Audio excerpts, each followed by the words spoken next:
தலைமுறையினருக்கு நல்ல கண்ணு வாழ்க்கை முன்மாதிரியான வாழ்க்கை என்று பழநெடுமாறன் தெரிவித்துள்ளார்.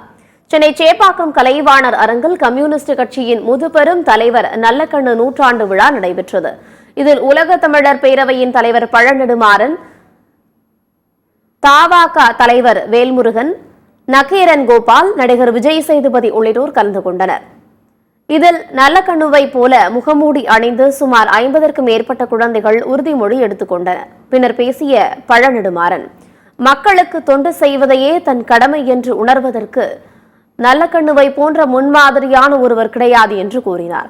இளைய தலைமுறையினருக்கு நல்லக்கண்ணு வாழ்க்கை முன்மாதிரியான வாழ்க்கை, அதை இளைஞர்கள் பின்பற்றினால் நாடு செழிக்கும் என்று தெரிவித்தார். இதுபோன்ற நிகழ்ச்சிகள் எங்கெல்லாம் நடத்த முடியுமோ தமிழ்நாடு முழுவதும் தொடர்ந்து நடத்தி இளைய தலைமுறைக்கு புதிய வெளிச்சம் காட்டும் விழாவாக இந்த விழாக்கள் அமைய வேண்டும் என்று வலியுறுத்தினார்.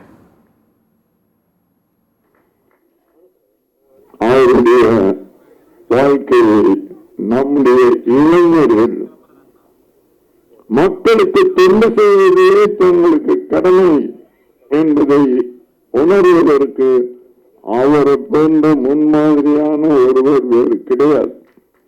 இந்த காலகட்டத்தில் அவருக்கு விழா எடுத்ததின் நோக்கமே இளைஞர்களுக்கு, இளைய தலைமுறையினருக்கு ஐயா நல்லவர்களின் வாழ்க்கை முன்மாதிரியான வாழ்க்கை, அந்த வாழ்க்கையை நம்முடைய இளைஞர்கள் பின்பற்றுவார்களானால். இதைத் தொடர்ந்து பேசிய நடிகர் விஜய் சேதுபதி, தோழர் ஐயா நல்லக்கண்ணுவின் 100வது பிறந்த நாள் விழாவில் கலந்து கொள்வது மகிழ்ச்சியாக இருப்பதாக தெரிவித்தார். விடுதலை 2ஆம் பாகத்தில் நடித்த போது ஐயா நல்லக்கண்ணு பற்றி தெரிந்து கொள்ளவும் புரிந்து கொள்ளவும் உதவியாக இருந்ததாக கூறினார். தோழர் நல்லக்கண்ணுவின் வாழ்க்கை வரலாறு பாடப்புத்தகத்தில் இடம்பெற வேண்டும் என்று தமிழ்நாடு அரசை தானும் கேட்டுக்கொள்வதாக விஜய் சேதுபதி தெரிவித்தார். விடுதலை 2ஆம் பாகம் நடிக்கும் போது நான் பேசின வசனங்களும் அவருடைய வாழ்க்கையும் எனக்கு ஓரளவு தெரிஞ்சிருந்தது, ரொம்ப வசதியா இருந்தது, புரிஞ்சுக்க முடிஞ்சது.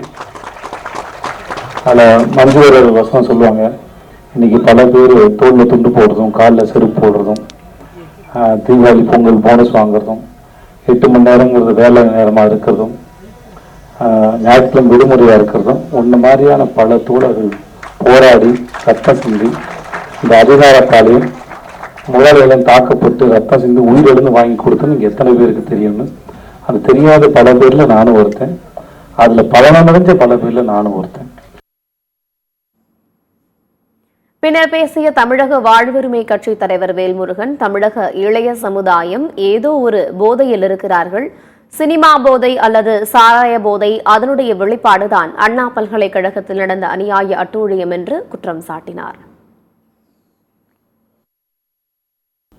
காரணம், இன்றைய உலகம், குறிப்பாக தமிழ் சமூகத்தின் இளையோர் உலகம் ஏதோ ஒரு போதையில் இருக்கிறார். ஒன்று சினிமா போதை அல்லது சாராய போதை அல்லது சமூகத்தில் தடை செய்யப்பட வேண்டிய போதைகளில் கட்டுண்டு கிடக்கிறான். அதனுடைய வெளிப்பாடுதான் அண்ணா பல்கலைக்கழகத்தில் நடந்த அநியாய அக்கிரம அட்டூழியங்கள்.